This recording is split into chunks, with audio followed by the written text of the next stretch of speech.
Hello everyone and welcome to my channel. My name is Crown and today we are going to have some more stories that I hope that you will enjoy. But before we start, it would be so much appreciated if you would subscribe to the channel, like the video if you enjoyed it, and maybe leave a comment down below. These simple clicks would mean a lot to the future of this channel and really reward the effort that I put in every day. And now, without further ado, let's go! First story. Kevin needs a dictionary and gets an unexpected smackdown. This happened just at the beginning of the COVID madness and there were some legal issues involved that are now resolved. Here's a little background about me. I'm a tiny, somewhat older lady, 5 foot tall and 49 years old, who looks rather unassuming.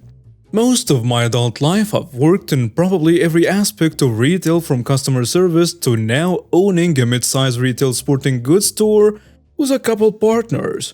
So I tend to give off that customer service vibe. I usually try to help people if I can, as long as they are polite. Also, I've been training in martial arts for more than 20 years and teach on the side as a way to give back to the community. My store is about a block away from a major big box retailer, rhymes with tool carts, and I often stop there because we always supply our employees with drinks and snacks to boost morale. Our management shirt, which is black and gray, with a red logo embroidered over the bucket. I also have a mask that says the name of our store across it. The uniform of the store I'm in is either blue or yellow vests with big lettering on the back. On to the tale. One fine morning on the way to my store, I stopped to pick up some soda and chips for my people and some janitorial supplies to hold me through until my next shipment arrives. It was early, so there were very few shoppers and not many employees.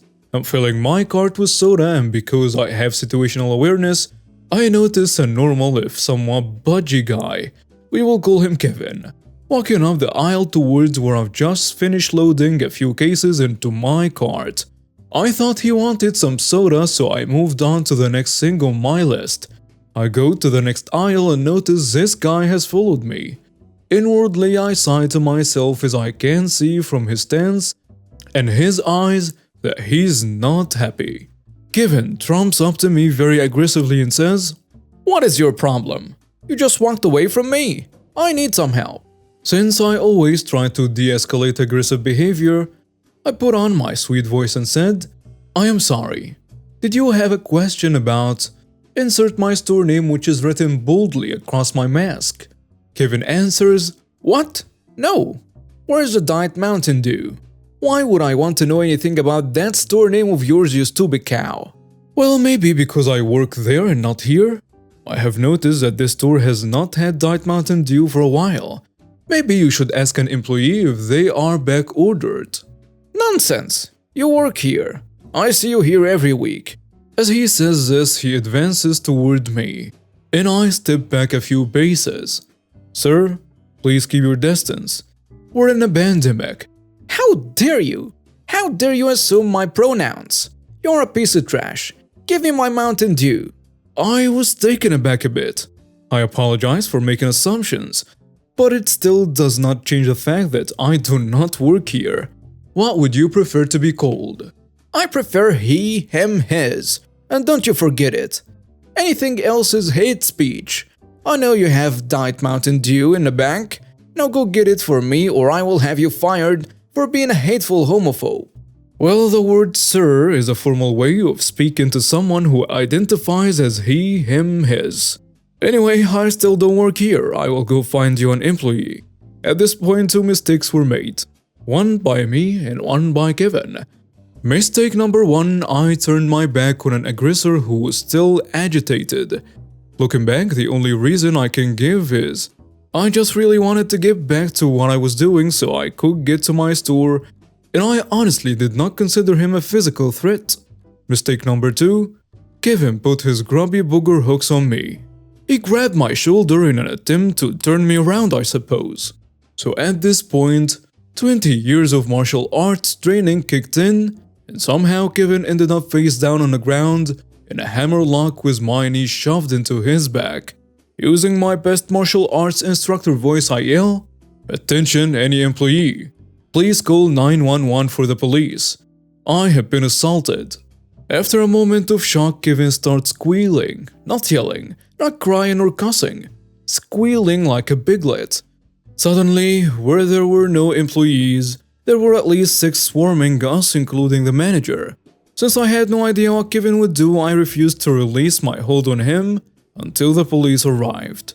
The local PD shows up, and I recognize one as a regular customer at my store, who has also expressed interest in me teaching his kid at the dojo. He looks at me and looks at Kevin, squealing on the ground, and I can see the amusement in his eyes.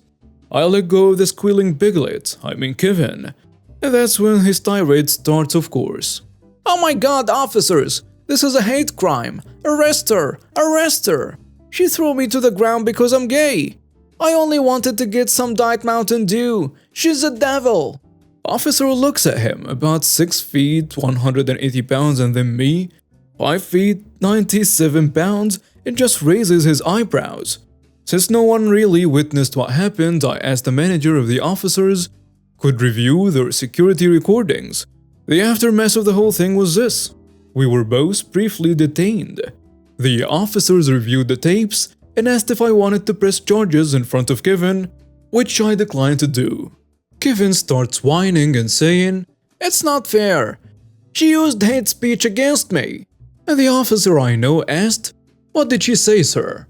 And of course Kevin talks his nonsense and starts accusing the officer of using hate speech as well. They are better at de-escalating than I am and get him calm. One of the employees helpfully brought a dictionary up on their phone for poor Kevin. He reads what the word "sir" means and kind of crumples in on himself. I wish I could say it ended there. Unfortunately, Kevin finally figured out where I do work. He wrote reviews accusing all of us of homophobia.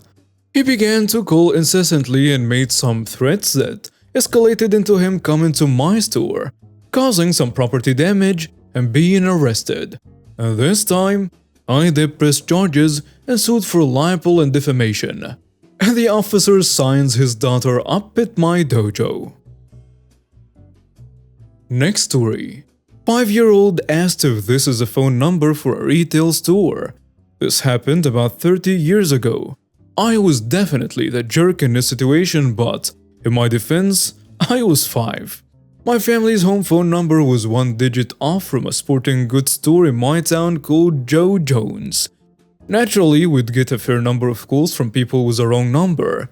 We had caller ID. So my parents would see an unfamiliar number on the ringing phone and say, "Looks like it might be someone trying to call Joe Jones again." They would pick up and say, "Hello, I'm sorry you have the wrong number," and then just hang up and say, "Yep, Joe Jones again." Now, since I was 5, I failed to realize 2 key things about this situation. Joe Jones was the name of a store, not a person. Easy mistake to make. And that it was different people calling each time. Since my parents could always tell when it was a call for Joe Jones, I thought it was always the same number that they kept recognizing. I had only ever used a speed dial, ask your parents what that was, to make an outgoing call. So I assumed some friend of Joe Jones had just misprogrammed their phone to call us instead of him. I was really lazy about fixing it. I was annoyed that this person kept bothering us. Then came the day. My dad was at work and my mom was home with me. He was busy with something when the phone rang and asked me to answer it. I went over to the kitchen phone, reached up to pull it off the hook, and said hello. "Hi, is this Joe Jones?" I was finally talking to the person who had been bothering us. I summoned up all the righteous fury young me could muster and said very sternly into the phone, "No, he doesn't live here. Stop calling us." My mom jumped up and snatched the phone from me to apologize to the caller and smooth things over. After she hung up, she took the time to talk to me to make sure I understood what was actually going on and how to be polite over the phone. She was not angry. These days I always try to be polite on the phone, regardless of the situation. I think back to this incident as being the day I learned that lesson. Thanks, Mom. I miss you. Next story. Quit swimming so stupid. My grandson is copying you. It all starts with the most infernal of devices at the gym. The treadmill. See, a friend of mine who is basically a professional gym rat told me, dude, bro guy, you gotta up your cardio game. And insisted that a half hour on a treadmill every time I hit the gym would be a good plan. Life pro tip: when someone addresses you as a dude pro guy, seek a second opinion. Did the treadmill thing for a few weeks, and then I noticed anytime I went downhill my knee was like, hey, you're a jerk, stop that. Which was a problem, as I have a dog who likes to go on walks, and where I live is not precisely known for its flat terrain. This was an issue. Then it got worse. Now it was down hills and stairs. Deadlifts, squats, leg press, no problem. Slide downhill, stairs, oh nah. Figuring knees aren't something one should ignore, and I met with my doctor. She promptly referred me to physical therapy and not a knee brace, like I was hoping.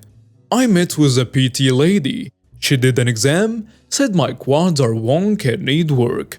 I also discovered where my quads are. I was told to not do a lot with my legs at the gym other than bikes or swimming. All things being equal, I can't swim. But I cannot swim for very long. Turns out, being out of breath and trying to get actual air in isn't as easy as it used to be. Especially when some fat jerk is splashing water all around. Until my lungs catch up with the rest of me, I've adopted what I call the fatty twirl. 4 or 5 strokes of freestyle. Roll into my back and then kick with the legs until I've got air in me. Then roll back for more and pray I haven't gotten close enough to the edge of the pool to smack my hand into it. I assume I'm doing well because the PT lady haven't given me that I'm disappointed look typically reserved for dentists when one has forgotten to floss. But that brings us to yesterday. Normally I go in the morning mostly in the interest of avoiding shrieking children while I'm trying to do my thing. But work was nutty and I went later than I usually do. There were clumps of teenagers doing I don't even know what. But they mostly just snickered to each other and I minded my business. Now my dry part of my routine is done and it's pool time. I wound up taking a lap lane next to a grandmother in her 50s that was apparently trying to teach her grandkid who was 10 tops how to swim properly. I did not hear a whole lot, seeing as when my ears weren't underwater there was a fat guy splashing and making a bunch of noise. But I could tell the kid was splashing and coughing a lot, and this made grandma upset. I did not pay attention because it wasn't my business and there were lifeguards. I just wanted to get my laps done. Was on an extended period of back float time trying to catch my breath when I was ambushed by a pool noodle. Said noodle was applied directly to my face and not gently. While not painful, a noodle to the noggin is quite startling. I believe the first words out of my mouth were, "What the hell?" It was grandma wielding the noodle, as she was giving me a very stern look. "Watch your language, and stop doing that." I asked her what it was I was doing that led her to believe smacking me with a noodle was a good idea.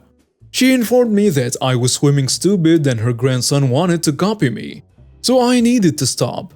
After I confirmed that was in fact why I was assaulted with a noodle, I suggested that she might have better luck in the kids' part of the pool. You know, the one over there, far away from me. She said she was just fine here. I was the one causing the problem. I thanked her for her opinion and promptly resumed my swim. On my return trip, this woman stepped into my lane and grabbed my ankle. I don't know about the rest of you, but when I'm swimming and something grabs my leg, instant panic response. I immediately started flailing and kicking wildly. Trying to free myself. She got herself a nice adrenaline kick right on her forearm. I came up gasping for air and ready to start swinging. But I'm stopped by the soothing sounds of grandma wailing about how I just broke her arm. Edit. Her arm was not in fact broken. She wound up with a nasty bruise and that was it.